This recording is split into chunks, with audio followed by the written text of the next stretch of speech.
But if I'm Carnival, do I come out, shouldn't I have come out and said, I take full responsibility, this captain worked for us? They're weighing the liability game. My guess is they're looking at the liability issue and they're saying, where does the liability fall and how does this play out and how does it win? Because if, God forbid, it was a truly reckless situation and that caused this, and now they're saying it's potentially criminal. How does that fit? And unfortunately or fortunately, when you're running a business, you have to start to assess what's the liability, what's the impact, what's the potential impact, and then how do I tell my story based on what that looks like. Now, I would say to you, how much are they saying that it's the captain and how much is the press saying it's the captain and them letting the press say that? I think it's more the second than the first. Right. They're not saying much of anything right now, which typically what you would find is that, and they teach you this all the time, get ahead of the story, get ahead of the story. I think in this case, because it's got these sort of very very odd dynamics to it with regard to what happened with the captain. How did this thing happen? This story now that he's abandoning ship.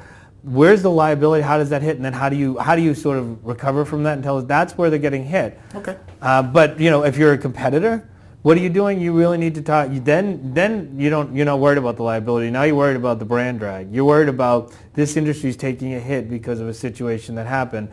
The fear, to your point, couldn't happen at a worse time. But what they're saying is, what they need to be thinking about is how do I build this up? How do I build people's confidence back up? Because confidence is going to take a hit. And what do I do with that? Is it, and it's discount, is it messaging? This is such an odd situation because of the nuances related to how this happened and what happened, that it's not so easy. And the insensitivity that appeared to have happened at the time that this was going down is adding to it. So what you'll probably start with is the sensitivity argument. We care, we're there, we're part of our customer base.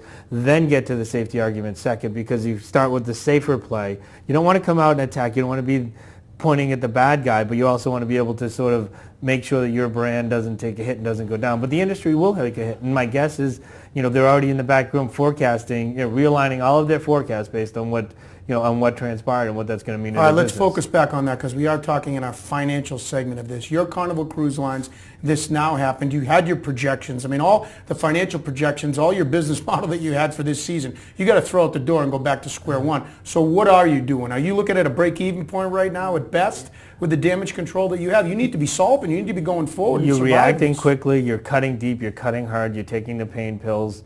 And you're finding out how much fortitude can you give yourself on a balance sheet level. How much can you afford to take your hit? And you're taking your hit fast and hard because you're. So are you willing to lose money?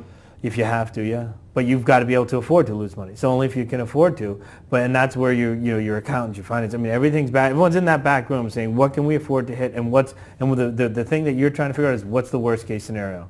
And you're asking 8 different people, 80 different people, rooms and rooms of people. What's my worst case scenario? How do I manage for that? And then you're comparing as a CEO or as any leader of a business, you're trying to weigh where do I really think the worst case is, and let me make sure I can budget and afford for my worst case scenario. How long is it going to take for this industry to recover? Is it a year, 2 years, 3 years? Is it 10 years? What's going to happen?